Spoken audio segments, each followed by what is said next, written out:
different loves, taking many forms. Trustworthy eyes, hide the devil horns. Preying on the weak, got you feeling tough. Praying on my knees, have you had enough? I held my hands in the air, you held a knife at my back. You always say that you care, but actions speak louder than that. Broken promises, broken point of view. Broken thoughts aren't all that you put me through. All that aside, I kept trying with you. You crossed the line, trying to break me too. Really nothing else left that I can say. Lie every time you look me in the face. Believing you is my biggest mistake.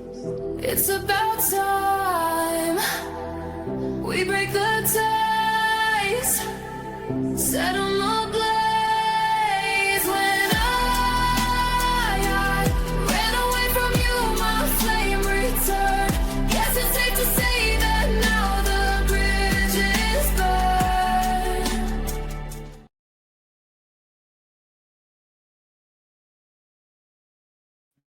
Hello, everyone.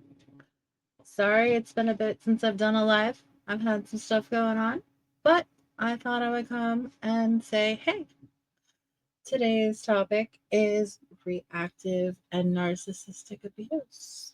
Sometimes not everyone knows what those topics or specific types of abuse are. So I thought that it might be a little informative or a little helpful to anyone that has not gone through it or someone that is going through it to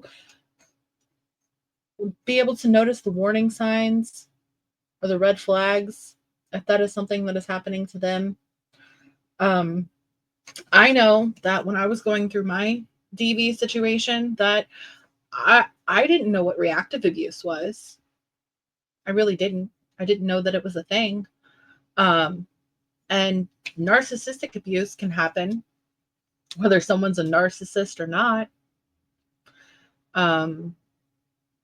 There's a difference between having narcissistic tendencies and being diagnosed with narcissistic personality disorder, which can only be diagnosed by a medical professional, which I am not. So, and it's very possible for everyone or anyone to exhibit narcissistic behavior every now and then, which is kind of weird. But how is everyone doing today? How was your week? How's your day been? How has the start to your weekend been? So I guess we will get started with the traits of narcissistic abuse. So the traits of narcissistic abuse can vary from manipulation and control, lack of empathy, noticeable immediate change in emotions, lack of confidence in the abuser's self, or they're highly insecure. But they could also have a large ego with an accompanying superiority complex. That's the funny thing about it. That they can exhibit insecurities along with having a superiority complex. Crazy. So some of the manipulation and control can be love bombing, which is using excessive words to express how much they admire someone or showing affection. And that's to solidify or to build that foundation and bond, that connection with that victim or partner. It can also be done by showering the victim or the partner with gifts or even giving them large amounts of money. Lack of accountability. The abuser will lack accountability or the person that is exhibiting the narcissistic trait will lack accountability. And that's when they're responsible for a disagreement or an altercation that happens, but it's never their fault. When the blame is shift, and then they shift the blame to the victim or someone close to the victim, which can start the process of isolation. Now, that goes along with guilt tripping. Well, it's your fault because I feel this way. They make the victim feel that they are being selfish when they are not, making the victim think that anything is their fault when it's not. And of course, isolation, which couples with the lack of accountability and the blame shifting. Isolation is simply cutting the victim off from anyone close to them, such as friends, family that they have known all their lives that can see the behavior, anyone that wants to point out the abuser's behavior, anyone that is bringing attention to how that abuser is acting and sees what is going on within that relationship, the abuser is going to want to isolate them from that. And you're going to find out why here in a moment. Controlling behavior, which is part of the manipulation and control.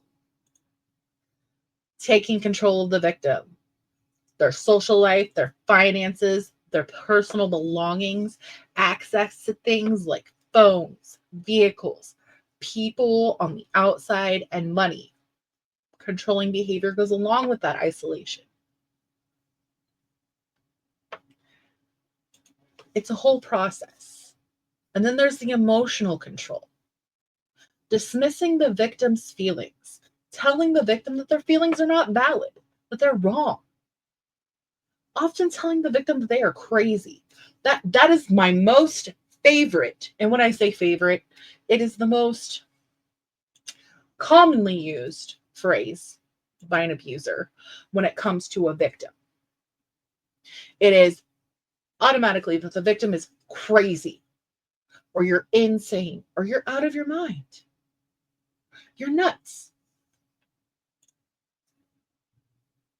Because the victim can see what's going on. But when they're quick to call it out, they dismiss their feelings and tell them, you're crazy, you're wrong. Raging and outbursts. When things do not go the abuser's way, they react in a way of anger and rage to make the victim submit.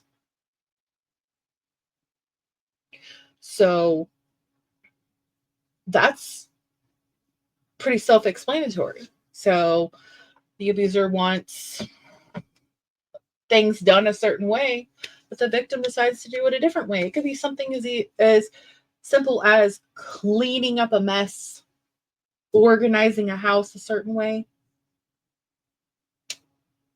and poof. And that goes hand in hand with the immediate change in behavior and mood. It just happens. Vengeful behaviors. When a victim, and I'm going to say in air quotes, misbehaves. That is a term used by the abuser because that's part of the control. Not behaving the way the abuser thinks you should. That's misbehavior. The abuser will act out to retaliate, such as breaking a phone or hiding it, taking car keys. And that could be when a victim is told that they aren't supposed to go anywhere and they do. It could be like, oh, well, I just ran to, the corner store or the gas station. Or using a phone when they were told not to. Well, okay, I just answered a text message from my mom. I told you not to use it. So I'm going to take your phone and hide it. Or I'm going to break your phone. You can't follow, treating you essentially like a child. Well, you aren't going to follow the rules, so you can't have it. Because how many of us are parents that have said something that to that effect of to our children? Oh, well, if you're going to abuse the privilege of having something, then I guess I'm going to take it.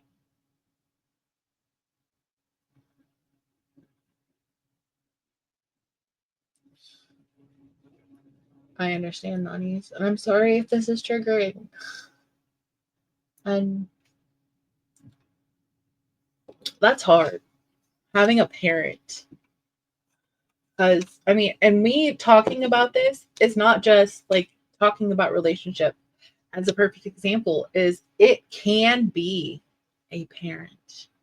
It doesn't have to be a significant other. It really doesn't. It doesn't have to be a significant other. It could be there are so many different kinds of abuse within relationships, and I don't mean intimate relationships, family dynamics. It could be a best friend dynamic.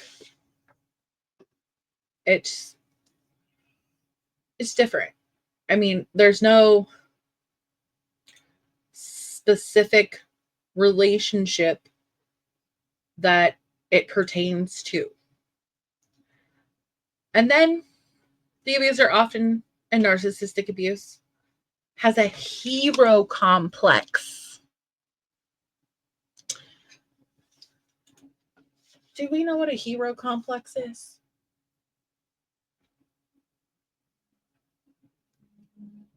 Hey, Bushy. A hero complex is when, well, they know that they're doing shitty behavior, they're participating in shitty behavior, but yet they still want to be admired. They still want to be acknowledged by their victim because they're only doing what is best for them.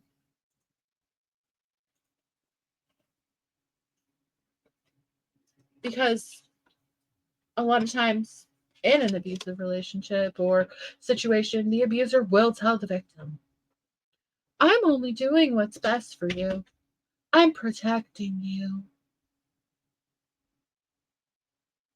Or in some instances, they create that hero complex comes into play because they coincidentally create the problem, sometimes even outside of the relationship with other people, to change the perception, which we'll get into that too, of others towards the victim. That too. Yes. Remember when I did XYZ for you? That's part of the manipulation. But they'll do what they can on the outside to change others' perception of the victim, so that the victim feels so sad and so upset, and the only person they have to run to or listen to is their abuser. And again, it comes with that, I told you so. Why won't you listen to me? They want to be the hero. But really, they are the protagonist. They are your biggest protagonist. Emotional responses from the abuser is they're sensitive to criticism. They cannot handle being told by the victim or any outsiders how their behavior makes them feel or that their behavior is wrong. Because the way they see it, in air quotes, they are not the bad guy. Again, that's where the hero complex comes into play. Or that term that we've all heard, Captain Save-A-Ho. You know, they just, they want to be your hero. Makes me think of that song. Julio Iglesias? I don't know. Let me be your hero, baby. I don't know. I'm not going to sing either. And then the need for control. Needing to control everything to make up for the insecurities that they have. Because let's be real, a lot of abusers are the way they are because they are insecure. They lack some kind of confidence. They lack some kind of security. There is something that they feel is deficient within themselves. So it makes them feel better to pick on someone that they think is weaker. And if, let's say, if for instance, in my personal experience, I was not a weak person before I met my I much had the same mentality that I do now to an extent. I mean, I was happy-go-lucky, life of the party, made friends with everybody. I didn't know no stranger. Um, you know, I was capable of saying the word no or laughing something off. But eventually, an abuser has a way of breaking that person down by using those things that I just mentioned.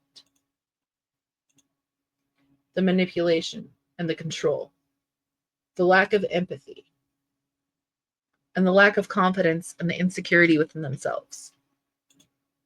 Because they use that lack of confidence and their insecurities as a manipulation tactic. With their apologies, I'm so sorry, it's because this is wrong with me and that is wrong with me, and I'm just a horrible person.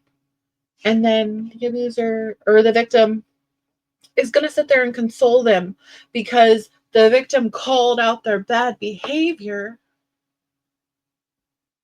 And to the victim, the abuser has made the victim feel like they are the bad guy because they called them for their shitty behavior. They flip the script.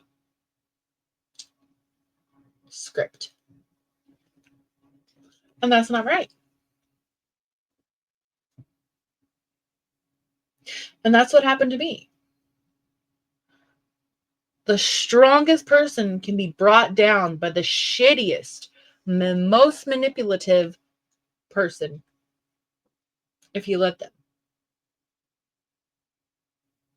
So I implore anybody that has been with or is with anybody that is currently exhibiting these behaviors, document them. And I have a Google slide that I have all of these on that I can put out on my channel if need be. I will have it as a resource in my Discord. So I will attach the Google Doc link probably tonight or tomorrow. That way it is there for people to reference. Something for you to, keep track of these instances, to compare whether or not this is something that is happening to you if you are a victim of narcissistic abuse, because it's not going to get any better. Depending on how long it's going to go, depending on how long you've already been enduring it and how long you choose to continue to endure it, which I know sometimes it's not a choice, it's a cycle, and there's a process to get out. And I'm willing to help anybody get out of anything like that. I am an email away. I am an instant message away on TikTok, Discord, all the things. So trust me when I say I know that sometimes it's not a voluntary decision, but I understand. And sometimes words are hard. So if it doesn't sound like I'm being compassionate or that it's coming out right, I'm being genuine. But yeah, just evaluate the situation. Notice the red flags. and know that there is hope and there are people out there that are willing to help you.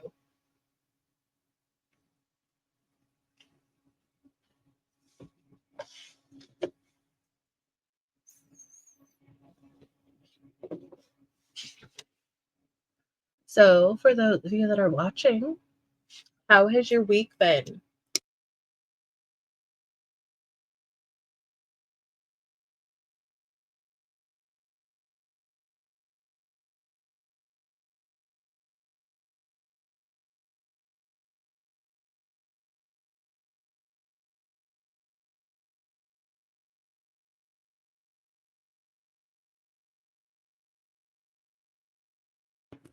Mine has been crazy, crazy, crazy. Sorry, I had to get a drink. I was choking. Oh. I may need to get a cough drop. I have a sudden tickle in my throat.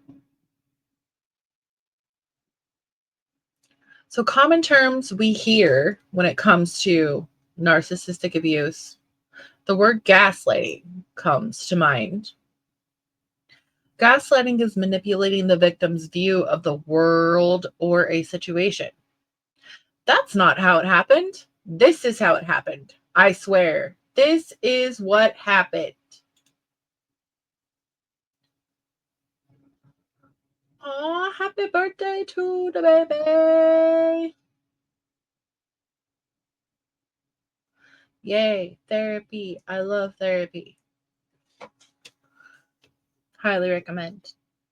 I know it's not for everyone, but if you find that it is for you, and it's also great to find a therapist that is for you. But how many people, either watching right now or if you're watching the replay later, have experienced gaslighting? When you know exactly how a situation happened, but Joe Schmo over here is telling you that's not how the fuck it happened. So you're Delulu, and this is how it happened.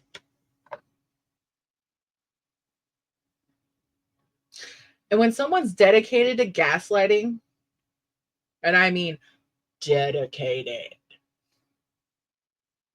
they will repeatedly and repeatedly tell you over and over and over again that this is how something happened. And sometimes the victim will believe it. They will start to believe because they've been told so many times by the abuser or the aggressor that that's how something happened. And the truth gets pushed by the wayside. I can't tell you how many times I've been gaslit in my life. Gaslighting is disgusting. The abuser only gaslights the victim, but not only gaslights the victim, but can gaslight everyone around them. Eventually, they become a professional gaslighter, y'all.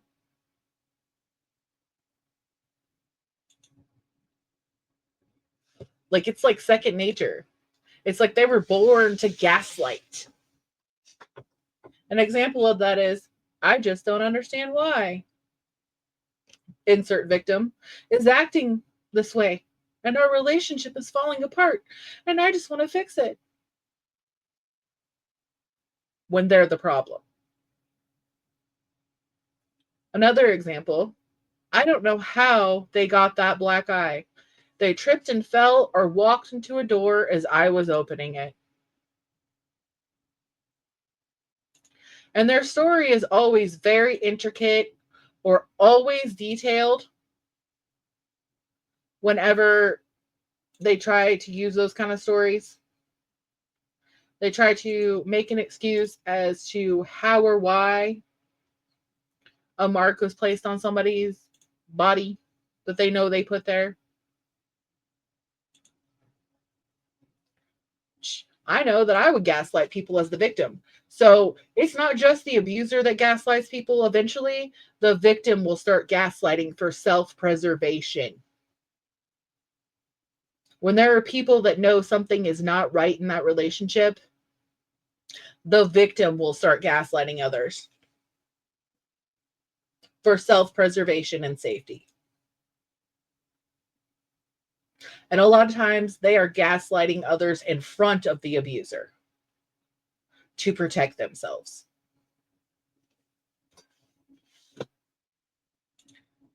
And a lot of people see gaslighting as lying, but you know, gaslighting is it's a way of lying and manipulating all at the same time. It's a fancy word for lying manipulation. Yes, sometimes the victim even starts gaslighting themselves to make it through. Mm-hmm. Am I sure I'm remembering that right? Am I crazy? They really love me. They wouldn't act like this if they didn't love me. It's going to be okay. They won't do it again.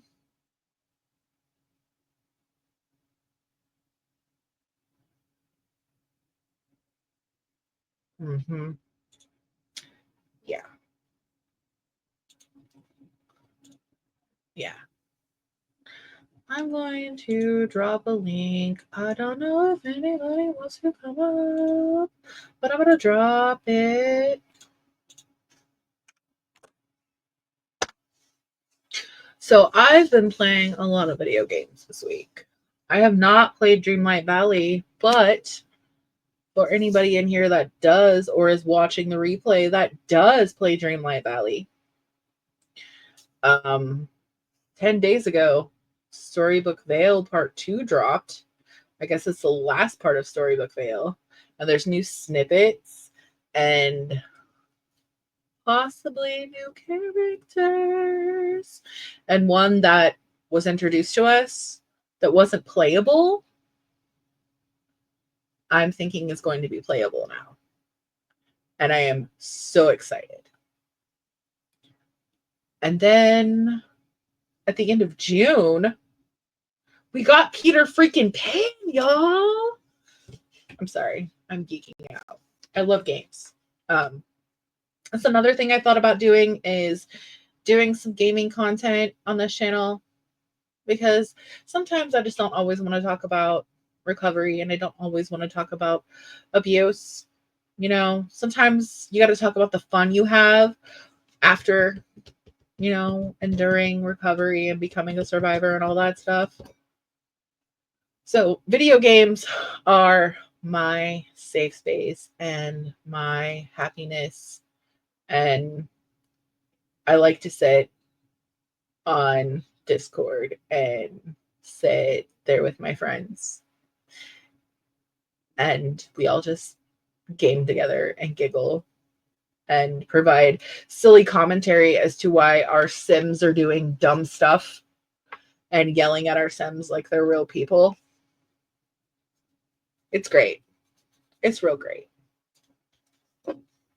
And you know what? People may say I don't have a life, but that is my life. And I feel like I'm living my best life when I'm with my friends, whether it's in real life with my friends that I have in real life, or it's with my friends. I mean, they're still real life friends, whether it's my friends that are all over the world that I engage with online.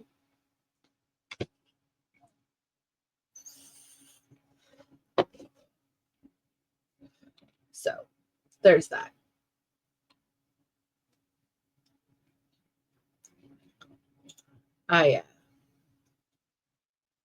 Also, I'm thinking about getting Dead by Daylight. I've heard some really great things about that game, and I'm a spooky bitch. I'm a spoopy bitch. I love spoopy things. I love horror movies. My favorite slasher film of all time is the Scream franchise. So I heard that you can be different horror characters in Dead by Daylight. So I'm thinking about purchasing that one. I heard it's really great. But I'm always looking for some great recommendations for games. I like RPGs. I'm not real great at being able to play anything that's like first person view or first person shooter games. as I have really bad vertigo problems. So it messes with my eyes and gives me really bad headaches and nausea due to trauma. So, hey girl, how are you? So I just try to stick with things that I can play that are not real up close and personal. Boulder's Gate. I will have to look at some videos on that. So, yeah, if anybody be into the gaming reviews or gameplay videos while I talk and provide whacked out commentary, let me know. I mean, heck, could even sit here and be playing a game and have a panel and just everybody be laughing at my Sims doing weird stuff. Because Dreamlight Valley doesn't get wild and crazy, but Sims can if you have the right mods. But I'd have to tone down some of my mods. Yes, Sims for sure.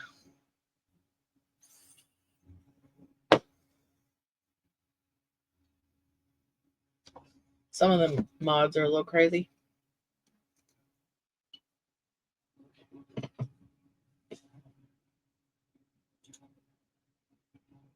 I'm not going to try to put myself in timeout. That's silly. Yes, my Sims get a little wild and crazy. They be doing the most. I'm going to pin that message up there. I see more people are starting to come in. So, hey, hi. Welcome in. Glad to see you. I see certain names popping up. No, I did not end up getting my coffee because some of my errands took too long. So right now I'm just peekaboo still here. I'm just riffing a little bit and gabbing in between subjects. A little palate cleanser, if you will say. Hey, Honey Flower, how are you? Glad to see you. Welcome in. So,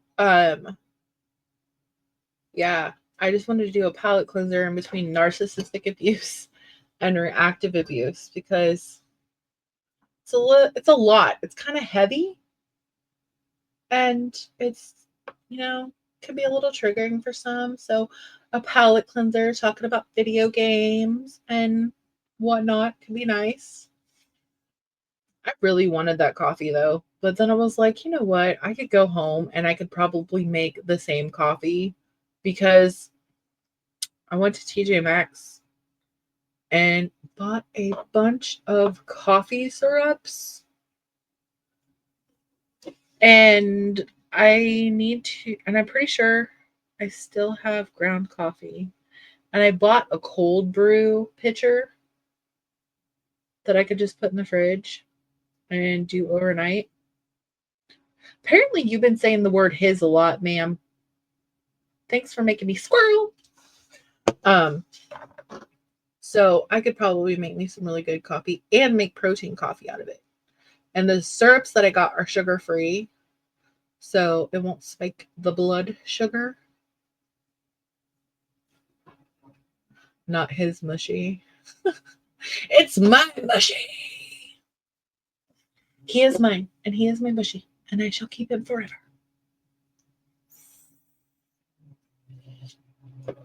Okay, cool.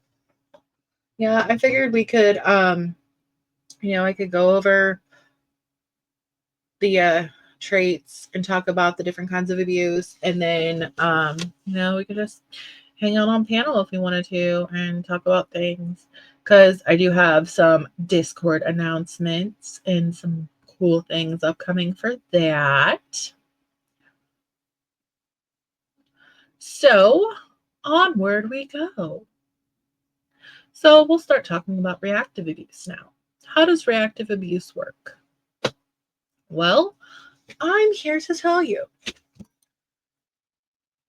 This is an in the moment action by the abuser. It can be used at any time by the abuser against the victim. Yelling, screaming, pushing, shoving, or even backing the victim into a corner. Especially giving the victim no choice but to react or fight their way out of a situation that they have been put in. Essentially, the victim's fight or flight mode is going to kick in. Period. The abuser will often see it as a get out of jail free card. The abuser will often tell outsiders about the victim's reactions to their abuse, frame them as the aggressor. And this often makes the victim afraid to speak up or out because the victim may feel like they're no better than the abuser, or they're going to be viewed as the abuser, period. And I know for a minute in my situation, speaking from personal experience, and I know I keep saying that, but I mean, that's why I'm here talking about it, that there were situations that I was put in. It was that my abuser would say some really, really fucked up things to me that he knew that would hurt me. Yes, it's a manipulation tactic. Reactive abuse is manipulation. So he would say some really fucked up shit like, hey, like, you're a piece of shit. You don't do this right. You don't do that right. And, you can't even do this. You can't even do that. And such as, for an example, for a while I was not allowed to work. Or maybe, I don't even know if I was not allowed to work. I didn't work because I was pregnant for like 2 years in a row. So he wanted to be the provider. And he did a good job at it. He worked a full-time job, and then in the evening he worked a part-time job, which almost was like full-time because it was like around Christmas season. So then he'd be like, well, you didn't get this done, you didn't get that done. Well, I had a baby, and I had a grade school age child. And I was doing stuff for him at school. Like, I participated in all of the PTO stuff. I was to clean the house. I was also high risk pregnant at one time. And then it just continued once I had the second child. And I had 2 babies. One was a year old. The first baby had turned a year old when I had the second one. They're 13 months apart. But he acted like I had all the time in the world to do this and do that. And it was never good enough. There was one day that his mom had come over and took me shopping and was like, hey, let's go shopping. I get a phone call not even 10 minutes after I left. Where the fuck are you? You need to come home and do these dishes now. Call. And I told her, and she was like, oh, just ignore him. Calls his mom and has his mom bring me home so I can do the dishes because I should have never been let out of the house. The fuck?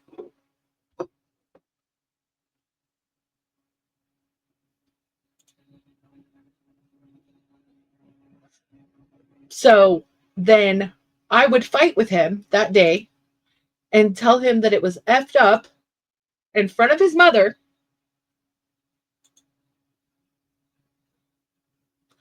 And she would say, oh my gosh, I can't believe he's treating you that way. But then because of my reaction and telling him, no, you can't be treating me this way. I'm not a child. That's fucked up for you to do that. Therefore, I was the piece of shit in his mother's eyes because I retaliated.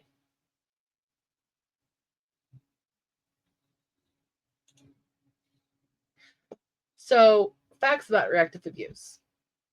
So this is when the abuser uses verbal, emotional, physical, or mental abuse on the victim to get them to react the same to convince them that they are the problem. This is a form of manipulation. This is a form of gaslighting. This is a form of blame shifting. This is how the abuser can change the narrative to outsiders looking in to assume that the victim is the abuser. So, do you see how narcissistic abuse and reactive abuse are buddies? That they kind of friends? That they work well with each other? That they just be hanging out with their wings out, helping each other move along?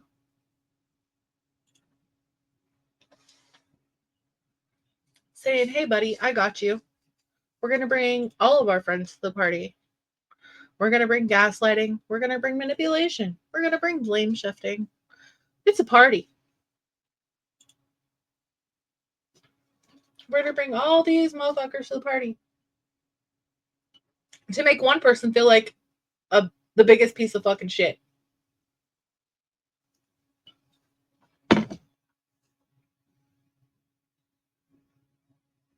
So for a while, because of narcissistic abuse and reactive abuse, I felt like I was a problem. I didn't feel like I was an innocent victim. I felt like I may have been abusive too because of how I reacted. Because there are plenty of text message exchange between me and my abuser to where I would say just as nasty, vile things to him. Now, I reacted physically once or twice in the whole span. I will admit that. I did. But it was out of necessity. It was out of survival. It wasn't because I was like, hey, I'm bigger than you. I'm going to beat you. Oh, I had a cough again. It wasn't because, oh, let's see if I can make this person feel like ass today. Or, I want to be your hero. Or, I feel like manipulating and gaslighting you today. No, it was never about that. And the most fucked up thing is that when you love someone and they're doing these things to you, it works. That is the most fucked up thing about it all. Of it all. Especially when it's someone that you're married to that's supposed to love you unconditionally. And it's even more fucked up when it's a parent-child relationship. Because a parent is supposed to be there to protect you and to love you unfucking conditionally. And they do these absolutely atrocious, vile fucking things to you.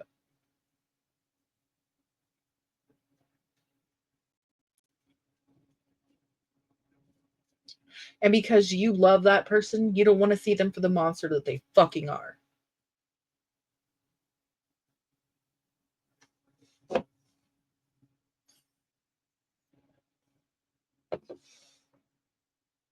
And you blame yourself. And you gaslight yourself. Because you feel like you have to. You feel like it's the only thing you have to do.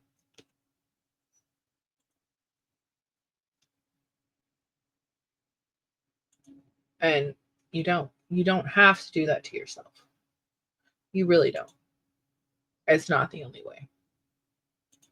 And it's not okay. Because in all honesty, if they did fucking love you, they wouldn't do that to you. They need to find healthier ways to do that to you. Oh, hello, friend. Welcome. Hello. Hey, girl. Hey. Hey.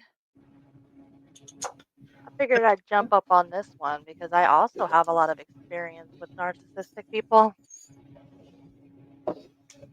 Yeah. I appreciate you. No, I appreciate you. Mm-hmm. Hey, I'm just here running my mouth. I mean, sometimes that's all it takes is for somebody who's been through something like that to have the courage to speak up because I mean, you know how it is when you are around somebody with narcissism who, they shut you down and they make you believe that you're in the wrong. And a lot of people end up scared to speak out. And sometimes they think that they're alone, that nobody else is going through what they're going through. But there's so many people out there who, could use that. Like, you never know who's watching this. Somebody could be watching this and they're in a situation right now, or Right. maybe the replay, somebody could stumble across it that really needs to hear that, there are people who survive those situations and that there is a way out and there's ways to handle, like, for example, with family members, like in my case, my parents, like, I can't just up and leave in the sense of like, they're always going to be in my life. So I have to learn how to manage my reaction to them, if that makes sense. But Right. it's doable. But some people, just feel stuck, and I think that a lot of people they need somebody to listen to or they can relate to, and it feels good in a way because you're not so lonely. Right. I'm reading the comments.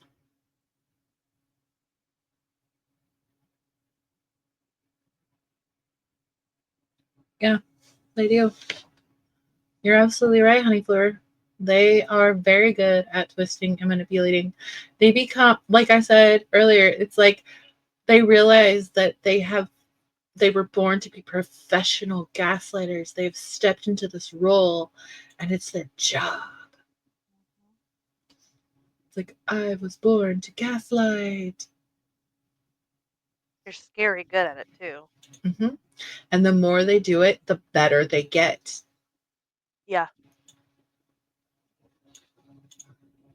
And I know for a while, for me, it happened.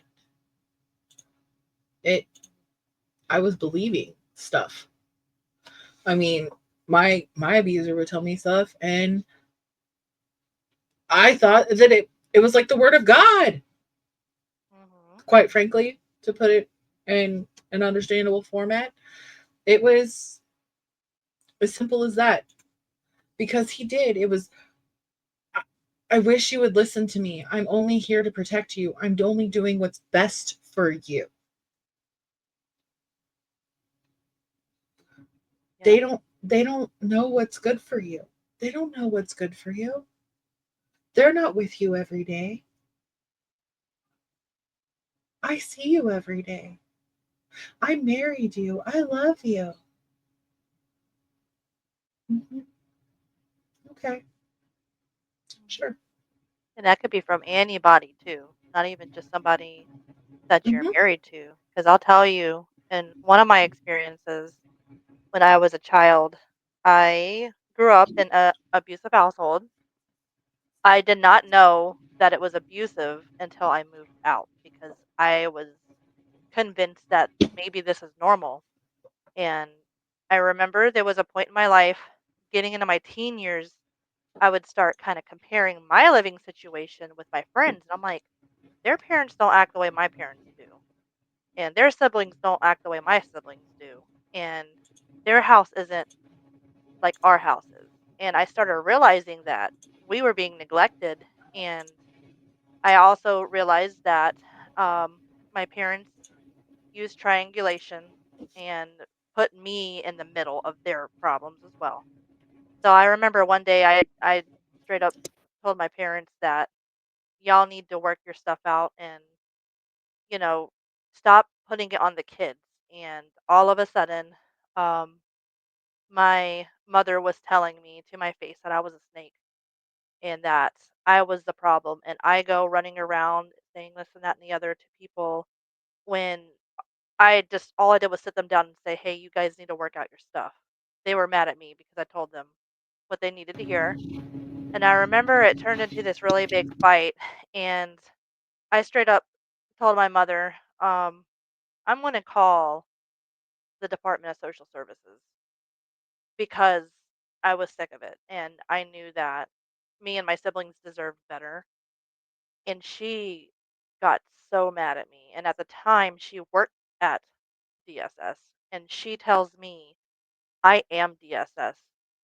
If you call, who do you think they're going to believe? Me or a kid? She said, they'll never believe you. And I believed her because even though I came to my senses that we were in a bad spot, at the same time, this was my mother telling me. I'm like, well, dang, she does work there. She's right.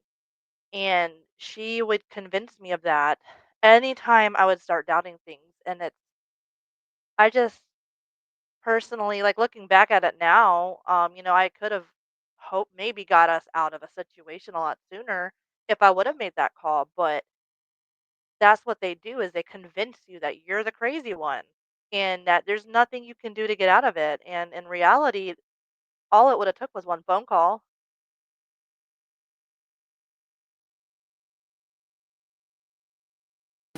Yeah. The comment that's on the screen. That, yeah, love bombing to a T. Mhm. Mine would do that as well. Um, it was always stuff that I was really into and stuff, but I was just as guilty of it. I would do the same thing whenever I thought that I made him angry as like approval or forgiveness seeking. I don't know if it was really love bombing. I think it was, like I said, I think it was a way for me to seek approval or forgiveness because I knew that's what made him happy. And he always used to buy me things, but then would throw it in my face about how materialistic I was. And that's not right.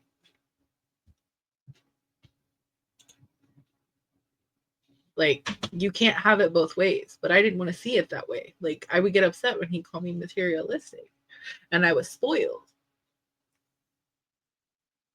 And yeah, it's another way to control you. Exactly. Yep. And then later they like to say, well, I bought this for you. I bought that for you. Why are you saying this or that? I bought this for you. Exactly. It's a form of manipulation, a way to keep you to fall in line. It's, oh, well, I did this, so you should be grateful. Yep. Where's my acknowledgement? Where's my throne? Where's my gold star?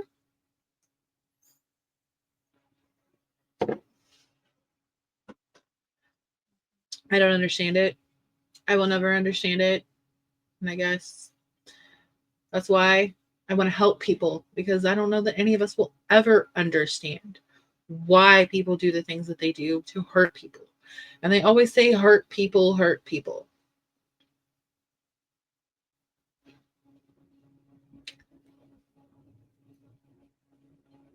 But I did want to tell everybody.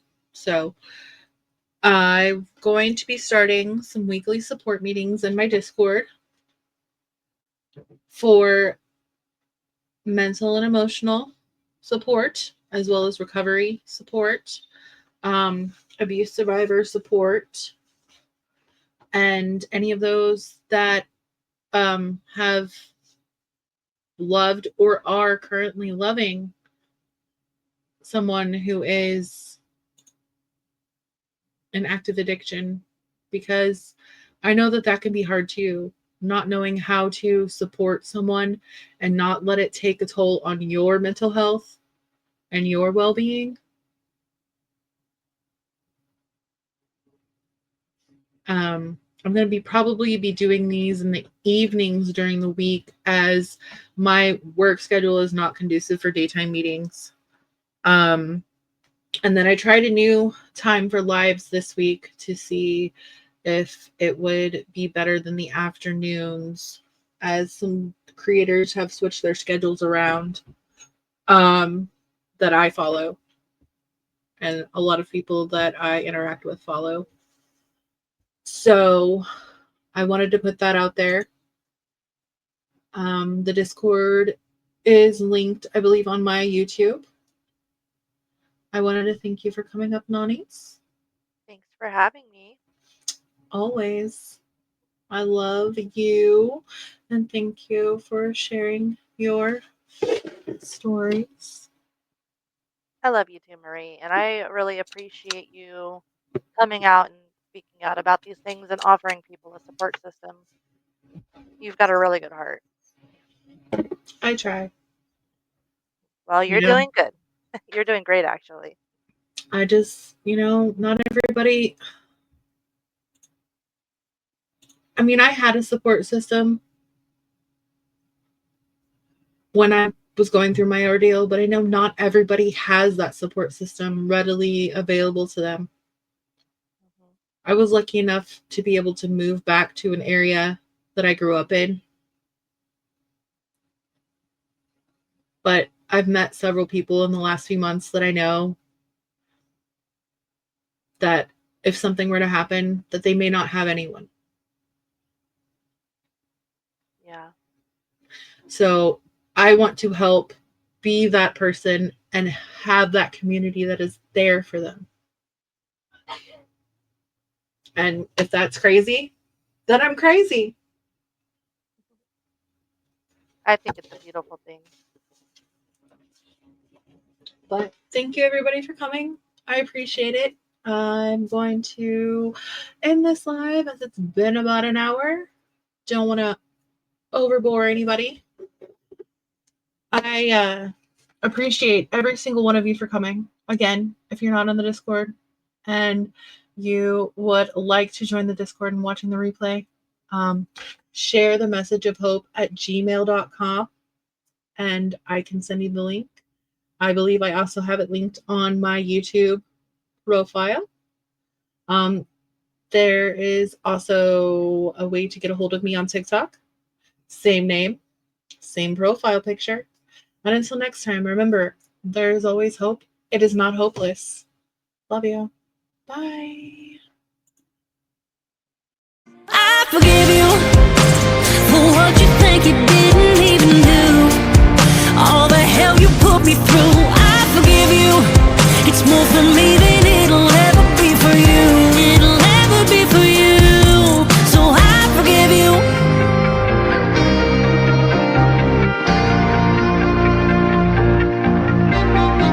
I'm gonna wish you the best and believe that people change.